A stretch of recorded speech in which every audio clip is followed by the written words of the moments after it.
प्रसंग चल रहा है। भगवान श्री कृष्णचंद्र जी, बलराम जी संदीपनी जी को गुरु पद में विराजमान करके समस्त विद्याओं को ग्रहण किया। कल आपने सुना, फिर कहा गुरु को गुरु दक्षिणा देना अनिवार्य होता है। अगर गुरुदेव को संतुष्ट न किया जाए तो हर विद्या, हर मंत्र निष्फल हो जाता है, चाहे जितनी ऊंचाई पर चढ़ा हो। जैसे आपने देखा, संजीवनी विद्या के लिए बृहस्पति पुत्र कच्छ शुक्राचार्य जी के यहां गए थे, तो उन्होंने कहा कि गुरुदेव आपने तो संजीवनी विद्या दे दी और आपकी कृपा से वो हमें कंठस्थ भी हो गई, उसका प्रयोग भी सही है, अब आप गुरु दक्षिणा बताइए। मांगी जाती थी गुरुजनों ने। ऐसा बहुत सा महाभारत में तो बहुत जगह वर्णन है कि दीक्षा पूर्ण होने के बाद आज्ञा कीजिए कि आपकी क्या इच्छा है जिसकी मैं पूर्ति कर सकूं। तो उनका हमारी इच्छा है हमारी पुत्री की इच्छा की पूर्ति करो। और पुत्री ने गलत भाव रखा कि आप पति, तो उन्होंने कहा नहीं आप हमारी गुरु पुत्री, हम ऐसा भाव साफ स्वीकार कर लिया, लेकिन ऐसा उन्होंने। तो ये प्रथा चली आ रही थी। तो उनको पता था कि सर्वलोक महेश्वर भगवान है संदीपिनी जी को, तो उन्होंने कहा हमें तो गुरु दक्षिणा क्या, आप अपनी गुरु मां से पूछ लीजिए। तो उन्होंने कहा कि हमारा पुत्र समुद्र स्नान करने गया था, वहां पधार गया था, आप उसको ले आना। भगवान समुद्र के पास गए, समुद्र ने देखा स्वयं भगवान आए हैं, तुरंत ही आ गया। क्यों आ गया जानते हो? परिचय प्राप्त है उसको। रामावतार में 3 दिन 3 रात व्रत रह के हाथ जोड़े बैठे रहे श्री राम जी, नहीं समुद्र नहीं आया, भगवान राम जी गए 3 दिन बीत। तो बोले राम सकोप तब, बिन भय होए न प्रीति, लक्ष्मण बाण सरासनानु, शोषम वारिद विशिक्र सानु, लाव अग्नि बाण अभी सोखते, इसके हाथ जोड़ने की जरूरत नहीं। कनक थार भरी मणिगन नाना विप्र रूपायो तज मात्रा हिमाम। तो वो जानता है कि वही राम है, वही श्याम है। तो जो ही कृष्ण और बलराम आए, तो जानते थे राम लक्ष्मण के रूप में त्रेतायुग में, यही द्वापर में कृष्ण बलराम बने, तो फौरन आ गए पहले ही, महाराज दंडवत पूजा। तो कहा समुद्र तुमने हमारे गुरुपुत्र को डुबोया है। बोले हमारे पास तो नहीं है, शंखासुर रह सकता है, शायद उसने, भगवान ने शंखासुर का वध किया, पांचजन नाम का शंख भगवान के कर कमल में विराजमान हुआ। फिर भगवान यमपुरी गए, यमराज से कहा कि हमारे गुरुपुत्र को लाके दो। तो संयमनीपुरी में भगवान का आदर पूजन करके उन्होंने अपने गुरुपुत्र को प्रदान कर दिया और गुरुपुत्र को लेकर गुरु माता को दिया। फिर वहां से भगवान प्रसन्न मुद्रा में अपने गुरुदेव का आशीर्वाद प्राप्त करके गुरुदेव ने कहा तुम्हारी पढ़ी हुई विद्या इस लोक और परलोक में सदा नवीन बनी रहे, कभी विस्मृत न हो। गुरु जी से आज्ञा लेकर वायु के समान वेग और मेघ के समान शब्द वाले रथ पर सवार होकर श्री कृष्ण और बलराम जी मथुरा लौटे। मथुरा की प्रजा बहुत दिन, जिन्होंने अन्य बातें सुनी हैं और वो प्रश्न करते हैं कि गुरु के बिना कल्याण हो जाएगा, तो उनको ये सुनना चाहिए कि जगत गुरु भगवान श्री कृष्ण जिनकी श्वासों से वेद प्रकट हुआ, जब वो गुरु बनाते हैं तो तुम तो जीव हो। चाहे शिव विरंच सम होई, गुरु बिनु भवनिधि तरह न कोई। गुरुदेव का आशीर्वाद लेकर दोनों भाई मथुरा लौटे। मथुरा की प्रजा बहुत दिनों तक श्री कृष्ण और बलराम को ना देखने से अत्यंत दुखी हो रही थी। अब उन्हें आया हुआ देखकर सब के सब परमानंद में मगन हो गए, मानो खोया हुआ धन मिल गया हो। बड़े आनंद से भगवान श्री कृष्ण और बलराम मथुरापुरी में है। वृष्णवंशियों में एक बहुत ज्ञानी बृहस्पति के शिष्य उद्धव जी थे। उनका ज्ञान बृहस्पति जी के समान ही था। उनकी महिमा के संबंध में इससे बढ़कर और कौन सी बात कही जा सकती है कि भगवान श्री कृष्ण के प्यारे सखा और प्रधानमंत्री थे। कोई मंत्रणा करनी होती तो भगवान उद्धव जी से करते थे। एक दिन शरणागतों के सारे दुख हर लेने वाले भगवान श्री कृष्ण ने अपने प्रिय भक्त और एकांत प्रेमी उद्धव जी का हाथ अपने हाथ में लेकर कहा। बात यह थी कि भगवान श्री कृष्ण एकांत में अपने ब्रजजनों का स्मरण करके रो रहे थे। तो उद्धव जी अचानक पहुंच गए। उद्धव जी ने देखा भगवान श्री कृष्ण के नेत्रों में आंसू। तो भगवान से कहा कि प्रभु आप रो रहे हैं, ये बड़ा आश्चर्य की बात है। तो भगवान ने कहा हमारे जो ब्रजवासी जन हैं, गोपी जन हैं, वो हमारे विरह में रुदन कर रहे हैं, इसलिए मुझे रोना आ रहा है। ये था माम प्रपद्यन्ते तास्तव भजाम में हम। यदि कोई रो करके भगवान का भजन करता है तो रो करके भगवान उसका चिंतन करते हैं। देखो युधिष्ठिर जी युद्ध समय में किसी कार्य है तो भगवान के शिविर में गए तो देखा भगवान पद्मासन लगाए ध्यानस्थ थे। बड़ा आश्चर्य हुआ कि सारा जगत के योगी महात्मा भगवान का ध्यान करते, भगवान किसका ध्यान करते। जब ध्यान से बाहर दशा में भगवान, तो युधिष्ठिर जी ने प्रश्न किया कि प्रभु आप किसका ध्यान कर रहे थे? हम सब तो आपका ध्यान करते हैं। तो उनका सरसैया में पड़े हुए भीष्म जी, उनका मैं ध्यान कर रहा हूं। ये था माम प्रपद्यन्ते। तो उद्धव जी का हाथ अपने हाथ में लिया भगवान श्री कृष्ण ने और कहा तमाह भगवान प्रेष्ठम भक्त में कांतिनम क्वचित गृहीत्वा पाणिना पाणिं प्रपन्नार्ति हरो हरि गच्छुद्धो ब्रजम सौम्य पित्रोर्नौ प्रीतिमावह गोपीनाम मद्वियोगाधिम मत संदेशैर्विमोच। शरणागतों के सारे दुख हर लेने वाले भगवान श्री कृष्ण ने अपने प्रिय भक्त एकांतिक प्रेमी उद्धव जी का हाथ अपने हाथ में लेकर कहा सौम्य स्वभाव उद्धव, तुम यदि ब्रज में जाओ वहां गोपियों को समझाओ, उनका रोना बंद हो जाए तो मेरा रोना बंद हो जाएगा। वहां मेरे पिता माता नंद बाबा और यशोदा मैया है, उन्हें आनंदित करो। गोपियां मेरे विरह की व्याधि से बहुत दुखी हो रही है, उन्हें मेरा संदेश सुनाकर उनको वेदना मुक्त करो। प्यारे उद्धव, ता मन मनस्का, भगवान गोपियों की स्थिति का वर्णन कर रहे हैं। ता मन मनस्का मत प्राणा मदर्थे त्यक्त दैहिका, ये बहुत उत्तम स्थिति है।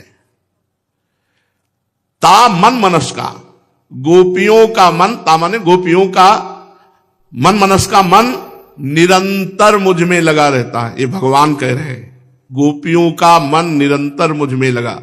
मत प्राणा, मैं उनका प्राण हूं क्योंकि उन्होंने अपने प्राण मेरे को समर्पित कर दिए हैं।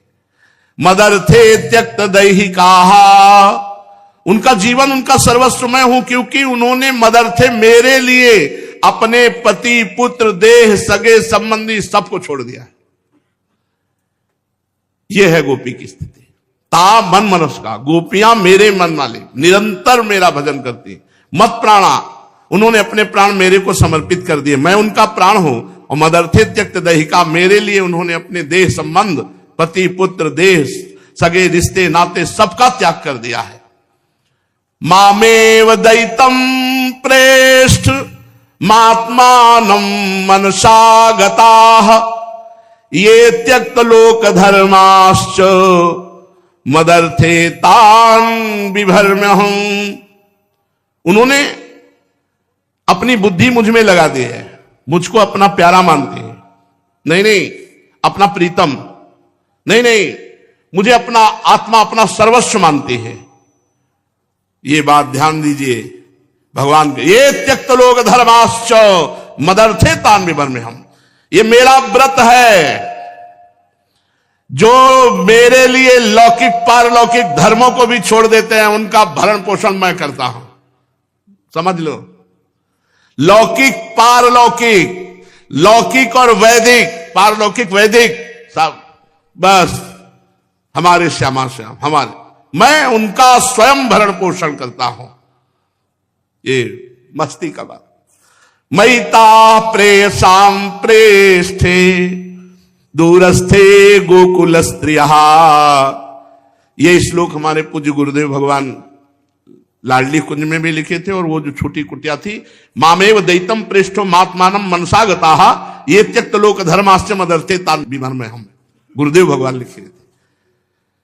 और इस पर बहुत जोर देते थे क्योंकि ऊपर वाला तो गोपियों की स्थिति तामन मनस्का मत प्राणा मदर्थे त्यक्त देहिका, दूसरा ये कि ये त्यक्त लोक धर्माश्च, जो लोक और पारलोक दोनों धर्मों का त्याग कर देते हो, मेरे भरोसे हो जाते हैं, उनका पूरा भार मैं ले लेता हूं। काय को भार लिया। जय राधा, जय स्वामिनी जी की। प्रिय उद्धव, मैं उन गोपियों का परम प्रीतम हूं मेरे यहां चले आने से वो मुझे दूरस्थ मानती हैं, वो मेरा स्मरण करके अत्यंत मोहित हो रही हैं, बार बार मूर्छित हो जाती हैं, वे मेरे विरह की व्यथा से विह्वल हो रही हैं, प्रतिक्षण मेरे लिए उत्कंठित रहती हैं। उद्धव, मेरी गोपियां, मेरी प्रेयसियां इस समय बड़े ही कष्ट और यत्न से अपने प्राणों को किसी प्रकार रख रही हैं, क्योंकि मैंने उनसे कहा था कि मैं आऊंगा। वही शब्द उनके जीवन का आधार है। उद्धव, और तो क्या कहूं, मैं ही उनकी आत्मा हूं, वे नित्य निरंतर मुझ में ही तन्मय रहती है। श्री सुखदेव जी महाराज कहते, परीक्षित, जब भगवान श्री कृष्ण ने यह बात कही तो उद्धव जी बड़े आदर से अपने स्वामी का संदेश लेकर रथ पर सवार हुए और चल पड़े ब्रज की ओर। परम सुंदर उद्धव जी सूर्यास्त के समय नंद बाबा के ब्रज में पहुंचे। उस समय जंगल से गौएं लौट रही थी, उनके खुरों के आघात से इतनी धूल उड़ रही थी कि उद्धव जी का रथ ढक गया। ब्रजभूमि में बहुत से सांडों की गर्जना हो रही, बहुत सी गौएं थनों के भार से दबी हुई अपने बछड़ों के साथ दौड़ रही। सफेद रंग के बछड़े इधर उधर उछल कूद मचाते हुए बहुत ही भले मालूम हो रहे। गाय धोने का समय है तो घर घर ऐसे गाय धोने की ध्वनि आ रही, कहीं बांसुरियों की ध्वनि, बड़ी अपूर्व शोभा ब्रजमंडल की। गोपी और गोप सुंदर सुंदर वस्त्र तथा गहनों से सज धज कर श्री कृष्ण तथा बलराम जी के मंगलमय चरित्रों का गान कर रहे हैं। इस प्रकार ब्रज की शोभा और भी बढ़ गई थी। गोपों के घरों में जगमग जगमग दीपक और रोज पुष्पों से सजाया जाता था। पता नहीं किस दिन भगवान आ जाए। भगवान ने कहा मैं आऊंगा। ऐसे मनोहर ग्रहों से सारा ब्रज और भी मनोरम हो रहा था। चारों ओर वन पंक्तियां फूलों से लद रही थी, पक्षी चहक रहे थे, भौरे गुंजार कर रहे थे, जल स्थल दोनों ही प्रकार के कमल खिले हुए थे, हंस बतख मोर ये सब पक्षी विहार कर रहे थे। भगवान श्री कृष्ण के प्यारे अनुचर उद्धव ब्रज में आए, नंद महल के सामने रथ खड़ा किया। नंद बाबा ने देखा, अच्छा कोई और है, अच्छा उद्धव जी है।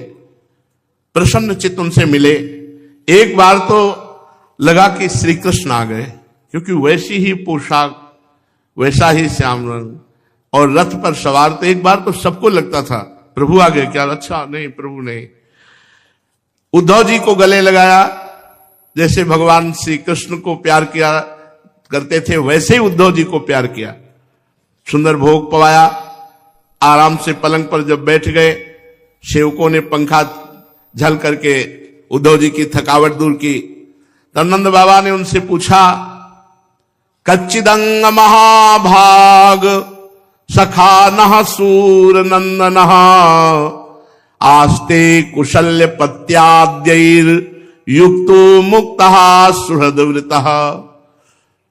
परम भाग्यवान उद्धव जी, हमारे सखा वसुदेव जी जेल से छूट गए हैं, उनके आत्मीय स्वजन पुत्र आदि उनके साथ हैं। उस समय सब कुशल से तो है ना। बड़े सौभाग्य की बात है कि पापी कंस अपने पापों के कारण अनुयायियों के साथ मारा गया, क्योंकि उस स्वभाव से ही धार्मिक और साधु पुरुषों से द्वेष करता था। अच्छा उद्धव जी, सब बातें तो अलग रही, क्या एकांत में कभी श्री कृष्ण हम लोगों की याद करते हैं? ये उनकी यशोदा मैया है, ऐसा कभी याद करते हैं? हम स्वजन संबंधी ऐसे कभी बात करते हैं? उनके सखा, उनके गोप, उन्हीं का सर्वस्व मानने वाले ये ब्रज, उन्हीं की गौएं, उन्हीं का वृंदावन, उन्हीं का ये गिरिराज, क्या वे कभी इनका स्मरण करते हैं? बाबा ऐसी बात कहते कहते अश्रुपूरित हो गए। कहने लगे, उद्धव सही बताओ, क्या हमारे गोविंद कभी यहां आएंगे? एक बार भी मैं उनको देख पाऊंगा? क्या वो अपने ब्रज में कभी आएंगे एक बार?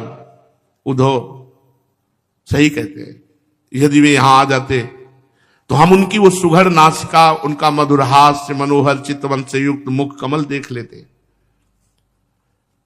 वैसे तो बहुत उदार हैं वो, उनकी शक्ति अनंत है, क्योंकि हमने देखा उन्होंने दावानल से, आंधी पानी से, वृषासुर से, अजगर से बहुत मृत्यु के निमित्त हम ब्रजवासियों के आए, उन्होंने टाला। एक बार नहीं अनेकों बार हमारी रक्षा की। उद्धव, क्या इस बार वो हमारी रक्षा नहीं करेंगे? विराग्नि से हम सब विरह से जल रहे हैं। हम श्री कृष्ण की विचित्र चरित्र, उनकी विलासपूर्ण तिरछी चितवन, उन्मुक्त हास्य, मधुर भाषण आदि का स्मरण करते रहते हैं और इसमें तन्मय हो जाते हैं। अब हमसे कोई काम काज नहीं होता, बस हर समय वही श्री कृष्ण, उन्हीं की वो लीला।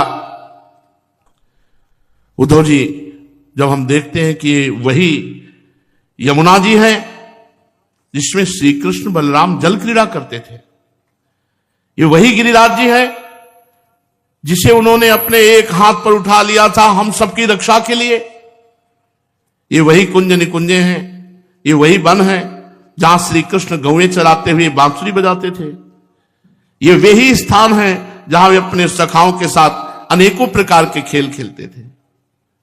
उद्धव, संपूर्ण ब्रजभूमि उनके चरण चिन्ह से युक्त है, अभी मिटे नहीं है चरण चिन्ह। तो उन चरण चिन्हों को देख देख कर हमारा मन श्री कृष्णमय हो जाता है, इसमें संदेह नहीं। श्री कृष्ण और बलराम कोई देव शिरोमणि भगवान है, मैं जानता हूं, यह भी मानता हूं कि देवताओं का बहुत बड़ा प्रयोजन सिद्ध करने के लिए वो अवतीर्ण हुए हैं। स्वयं भगवान गर्गाचार्य जी ने मुझसे ऐसा ही कहा था, जैसे सिंह बिना किसी परिश्रम के पशुओं को मार डालता है, वैसे उन्होंने खेल खेल में हजारों हाथियों का बल रखने वाले कोलियापिंड गजराज को, पहलवानों को और कंस को मार डाला। उन्होंने 3 ताल लंबे अत्यंत दृढ़ धनुष को तोड़ डाला, जैसे कोई हाथी किसी छड़ी को तोड़ डाले। हमारे प्यारे श्री कृष्ण ने एक हाथ से 7 दिनों तक गिरिराज जी को उठाए रखा। यही सबके देखते देखते खेल खेल में उन्होंने प्रलंब, धेनुक, अरिष्ट, तृणावर्त, बकासुर, अघासुर, बड़े बड़े दैत्यों को मार डाला, जिन्होंने समस्त देवताओं और असुरों पर विजय प्राप्त कर ली थी। ऐसे राक्षसों को मार डाला। परीक्षित, नंद बाबा का हृदय तो वैसे ही भगवान श्री कृष्ण के अनुराग रंग में रंगा हुआ था। जब इस प्रकार वे उनकी लीलाओं का एक एक स्मरण करने लगे, तब तो उनके हृदय में प्रेम की बाढ़ आ गई, विह्वल हो गए और रुदन करने लगे। उनका उत्कंठा भरा आवाज ही नहीं निकलने लगी, रोमांच हो गया, आंसू बह रहे हैं। श्री कृष्ण के ध्यान में मगन उद्धव जी ने बाबा का ये प्रेम, मैया का ये प्रेम देखा। थोड़ी देर के लिए उद्धव जी भी विचार मगन है कि ऐसा प्रेम, अभी तो गोपियों का प्रेम देखा ही नहीं, केवल बाबा का प्रेम देखा। आगे समस्त ब्रजवासी गौएं गोपियों का प्रेम का वर्णन करते हैं।